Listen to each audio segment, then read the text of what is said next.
Sir నమస్తే sir, దయచేసి చెప్తున్నాను. నా భూమి నాకు కావాలని. భూమి నేను కొన్నది ఎల్లాపూర్ రాజావ దగ్గర కొనుక్కున్నా. 324 నేను కొనుక్కున్న భూమి సర్వే నంబర్ సార్ అది. దయచేసి నా భూమి నాకు కావాలి. అప్పుల బాధకు నేను సవ్వికి పోయిన తర్వాత మా అత్తగారు ఆక్రమించుకొని వేరే వాళ్ళకి అమ్మేసారు సార్ ఈ భూమి. నా భూమి నాకు కావాలి. నా దగ్గర పాస్బుక్ పట్టా కాగితాలు అన్నీ ఉన్నాయి సార్. అయితే నాకు ఎంఆర్ఓ సార్ రాసి ఇచ్చినవి జిల్లా నిర్మల్ సార్ రాస్తే తీసుకుపోయి పేపర్ తీసుకుపోయి కలెక్టర్ దగ్గరికి వెళ్ళి మళ్ళీ నీ సంతకం అంటే నా పట్ట అయితే లక్ష లేకపోతే పట్ట మళ్ళీ కలెక్టర్ దగ్గరికి వెళ్ళి కూడా పేపర్ తీసుకొని వచ్చిన సార్. దయచేసి నా భూమి నాకు కావాలా, నీ భూమి నీకైతే లక్ష నేను రాసి ఇచ్చాను సార్. దయచేసి నా భూమి నాకు కావాలని కోరుకుంటున్నాను సార్. మాది రామరెడ్డిపల్లె సార్. మా భార్య దాని పేరు, మా భార్య పైన పట్టేసిన సార్ భూమి. కొనుక్కున్న సంతం నేనే కొనుక్కున్నది ఎల్లపురపల్లి దగ్గర సంతం మా భార్య పైన పట్ట చేసి సార్. నా పైన పట్టగానికి టైం పట్టింది సార్. అప్పుల బాధకు నేను సౌదికి వెళ్ళిపోయాను సార్. దయచేసి చెప్తున్నా సార్, నా భూమి నాకు కావాలని. వేరేటోళ్ళు మా అత్తగారు ఆక్రమించుకొని వేరేటోళ్ళకి అమ్మేసారు సార్. నేను ఆన్లైన్లో చూసేటోళ్ళకి మా పేరు లేదు సార్. మా పేరు లేక వేరేటోళ్ళ పేరు చూపిస్తుందని దయచేసి ఇది పెడుతున్నా సార్. నేను దయచేసి నా భూమి నాకు కావాలని. ప్రవళిక పేరు మీద విరాసత్ పట్టా మంజూరు చేయడం జరిగింది. ఇట్టి విషయమై ఏమైనా అభ్యంతరాలు ఉంటే సంబంధిత కోర్టును సంప్రదించగలరని తెలిపానండి. ఫ్యామిలీ మెంబర్లో వాళ్ళ హస్బెండ్ ఉండగా ఆయనకు సంబంధం లేకుండా మీరు కూతురు అఫిడవిట్ ఇవ్వగానే సాక్షులు తీసుకొని రావనే పట్ట చేసేయడం కరెక్ట్ అనుకుంటున్నారు సార్? ఆయన స్థానికంగా ఉండరావు, బయట దేశంలో ఉంటారని చెప్పారు. మీరు ఎంక్వైరీ చేసిరా సార్? ఆమె చెప్పింది. సో ఆమె చెప్పింది దాన్ని బట్టి మీరు పట్ట చేస్తారా? వేరే వాళ్ళు స్థానికంగా లేకుండా స్థానంలో ఉంటే వేరే డాక్యుమెంటేషన్ చేస్తారా? ఇప్పుడు వాళ్ళు ఇచ్చినప్పుడు కొన్ని సందర్భాలలో చేయాల్సి వస్తుంది. ఈ సందర్భం ఎట్లా వచ్చింది? ఇది కూతురే కాబట్టి అట్లానే ఇప్పుడు వేరే కూతురైనా సరే తమ్ముడైనా సరే ఇంకెవరైనా బంధువులు ఉంటే వాళ్ళు ఫారెన్ ఇతర దేశాల్లో ఉంటే ఇంకేమైనా డాక్యుమెంట్ చేస్తే మీరు చేస్తారా? చేయాల్సి వస్తుంది కొన్ని సందర్భాలు. కొన్ని సందర్భాలు ఏ కారణంగా చేస్తారు? ఇప్పుడు ఎక్కువ ఫ్యామిలీ మెంబర్స్ లేరు, తల్లి కూతురు, తల్లి భూమి. తండ్రి మరి నోటిఫికేషన్ తీసుకున్నారు? తండ్రి తీసుకోలే. తీసుకోకుండా చేయొచ్చా? తీసుకోకుండా చేయొచ్చా? నేను చేసినాను. తప్పు అనిపిస్తే కోర్టును సంప్రదించగలరు. మీరైతే వేసేసారు కానీ తప్పేమంటే కోర్టుకోండి. మీకు తప్పు అనిపిస్తే మాకు కాదండి, యాజ్ పర్ రూల్స్ చేయొచ్చా? రూల్స్ ప్రకారం చెప్పండి మాకు, అంతే. మాకు తప్పుతుంటుంది, ఆ భూమి మాది కాదు కదా సార్. మేము ఒక జర్నలిస్ట్గా మిమ్మల్ని అడుగుతున్నది ఏంటంటే యాజ్ పర్ రూల్ అది చేయడానికి ఉన్నదా? యాజ్ పర్ నామ్స్ ప్రకారం మీరు చేసింది కరెక్టేనా? నేను చేసింది కరెక్టా కాదా అనేది సంబంధిత కోర్టు తెలుస్తుంది. అంతేనా? మీరు మాత్రం కరెక్ట్ అంటారు, రాంగ్ అంటారు? నేను రాంగ్ అంటలేను, కరెక్ట్ అంటలేదు. మీకు తెలిసినంత ఉంటుంది కదా, రాంగ్ కరెక్ట్ ఏది మీరు చేసింది? నేను చేసింది రాంగ్ అని కూడా అనలేను, రైట్ అని కూడా అనలేను. 324/2/50 39 గుంటలకు పట్టేదారుగా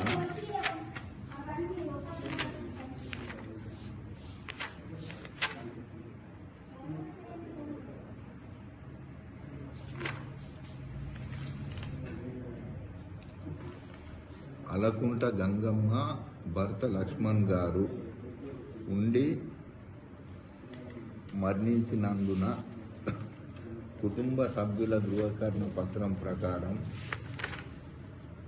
కూతురు ప్రవళిక, భర్త లక్ష్మణ్ గారు ఉన్నారు. ఇట్టి దానిలో ఏ లక్ష్మి పొట్టెన్న అనువారు గతంలో 21/9/22 రోజున ఇట్టి భూమిని ట్రాన్స్ఫర్ చేయొద్దు అని దరఖాస్తు ఇచ్చి ఉంటుంది. జూన్ నెల 2023-21 తేదీ రోజున ప్రవళిక విరాసత్ పట్టా కొరకు కార్యాలయాన్ని సంప్రదించి స్టార్ట్ బుక్ చేసుకొని అఫిడేవిట్ సమర్పించినారు. ఇట్టి భూమి వారి తల్లికి సంబంధించినది, మా కుటుంబ సభ్యుల నుండి ఎలాంటి అబ్జెక్షన్ లేదు, కావున నా పేరున పట్టా మార్పిడి చేస్తే మరియు ఎలాంటి కోర్టు కేసులు లేవు, ఎలాంటి డిస్ప్యూట్స్ లేవు,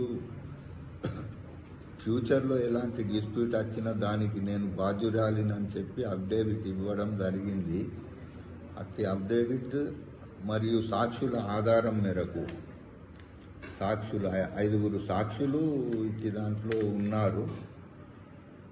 అల్లెపు గంగాధర్ ఒకరు, నిట్ట రవీందర్ ఒకరు, బిర్పూరి గంగన్న ఒకరు, బాలం విజేందర్ ఒకరు, అల్లెపు లక్ష్మి ఒకరు. కావున ప్రవళిక పేరు మీద విరాసత్ పట్టా మంజూరు చేయడం జరిగింది. ఇట్టి విషయమై ఏమైనా అభ్యంతరాలు ఉంటే సంబంధిత కోర్టును సంప్రదించగలరని తెలుపనండి. ఫ్యామిలీ మెంబర్లో వాళ్ళ హస్బెండ్ ఉండగా ఆయనకు సంబంధం లేకుండా మీరు కూతురు అఫిడవిట్ ఇవ్వగానే సాక్షులు తీసుకొని రావనే పట్ట చేసేయడం కరెక్ట్ అనుకుంటున్నారు సార్? ఆయన స్థానికంగా ఉండరావు, బయట దేశంలో ఉంటారని చెప్పారు. మీరు ఎంక్వైరీ చేసారా సార్? ఆమె చెప్పింది. సో ఆమె చెప్పింది దాన్ని బట్టి మీరు పట్ట చేసేస్తారా? ఇతరులు ఎవరైనా అట్లా అడ్వర్టైజ్ చేస్తే చేస్తారా?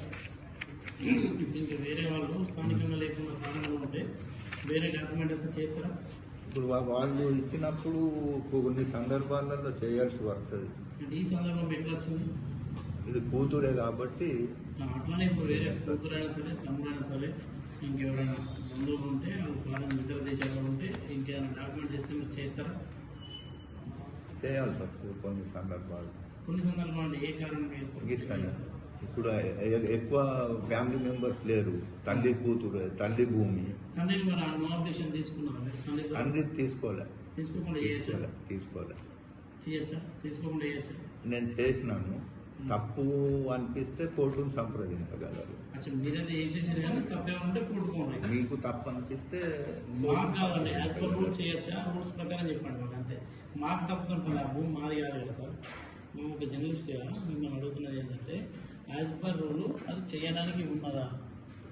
యాజ్ పర్ నామ్స్ ప్రకారం మీరు చేసింది కరెక్టేనా? నేను చేసింది కరెక్టా కాదా అనేది సంబంధిత కోర్టు తెలుస్తుంది. అంతేనా? మీరు మాత్రం కరెక్ట్ అంటారు, రాంగ్ అంటారు. నేను రాంగ్ అంటలేను, కరెక్ట్ అంటలేను. మీకు తెలిసినంత మటు కదా రాంగ్ కరెక్ట్ ఏది మీరు చేసింది? నేను చేసింది రాంగ్ అని కూడా అనలేను, రైట్ అని కూడా అనలేను. ఏం తెలియకుండా చేసిన తెలియకుండా కాదు, పేపర్ ఇచ్చింది కదా. చేయనీకుందా అట్లా? ఆమె యాక్షన్ తీసుకున్నా, నేను బాధ్యురాలని ఇచ్చింది కదా. చేసుకున్నామే నేను బాధ్యురాలని బాధ ఇస్తుంది కదా. సెక్షన్ 199, 200 ప్రకారం. ఓకే, సెక్షన్ 199, 200 ప్రకారం ఎవరైతే ఆమె బాధ్యురాలను ఇచ్చింది కదా, అట్లాంటి డాక్యుమెంట్స్ ఇప్పుడు ఏం వచ్చినా మీరు చేయగలుగుతారు. ఈ పరిధిలోని అంశం మీరు చేయొచ్చు. నేను అంటలేను కదా. మరి అది ఎట్లా చేసేసారు డాక్యుమెంట్? ఇది ఇక్కడ వాళ్ళ అమ్మమ్మ వచ్చింది. అమ్మమ్మ అబ్జెక్షన్ ఉండే. ఆమె చెప్పిందామె నేను వాళ్ళ అమ్మమ్మ ఆస్తి అమౌంట్ అది నాకు తెలియదు కదా. తెలియకుండా మీరు ఆమె ఆస్తి అనేది నాకేం తెలుసు. అది తెలియకుండా ఎట్లా చేస్తారు? ఆస్తి మీరే నేను అడగా కదా. నువ్వు పట్టేదారు ఉన్నప్పుడు, నువ్వు అమ్ముకున్నప్పుడు నీకు తండ్రి తెగ నచ్చిందా, కొన్నవా అని నేను నీకు అడగా కదా. అడగా కదా. అమ్మమ్మ పట్టదారు కాదు కదా. అమ్మమ్మ పట్టదారు కాదు. మరి కానప్పుడు చేయొచ్చా? ఏది ఇప్పుడు చేయొచ్చా? అది అప్పుడు 22లో ఇచ్చిన అబ్జెక్షన్ అది. సార్ 22లో ఇచ్చారు కానీ మొన్న రీసెంట్ గా జూన్ మంత్ లో అయింది కదా రిజిస్ట్రేషన్. మీరున్నప్పుడు అయింది, మొన్న చేసారు. ఈ బిడ్డ ఇచ్చింది కదా. ఆ బిడ్డ ఇచ్చింది. సో తండ్రిది ఏమన్నా మీరు ఎన్ఓసి కానీ లేకపోతే ఆయన సిగ్నేచర్స్ కానీ ఏమైనా తీసుకున్నారా? అడగలేదు. సో అడగాల్సిన బాధ్యత ఉంటుంది కదా మీరు యాజ్ ఏ గెజిటెడ్ ఆఫీసర్ గా. సో నాకే తెలియదు అని చెప్పేసి ఆయన కరెక్ట్ అనుకుంటారా మీరు? ఏది ఇప్పుడు అది రాంగా రైటా అంటే అది నాకు తెలియదు, ఏమైనా తప్పు ఉంటే కోర్టుకి వెళ్ళిన కరెక్టా యాజ్ ఏ గెజిటెడ్ పర్సన్ గా? నేనేమన్నా ఇప్పుడు మీకు అభ్యంతరం ఉంటే కోర్టులో వెళ్ళి చేసింది తప్పు అయితే ఆర్డర్ తెచ్చుకోమని. సార్ ఈ డాక్యుమెంట్స్ సంబంధించి సేమ్ ఇంకో డాక్యుమెంట్స్ సేమ్ ఇట్లా మీరు చేస్తారని అడుగుతున్నాను. ఏది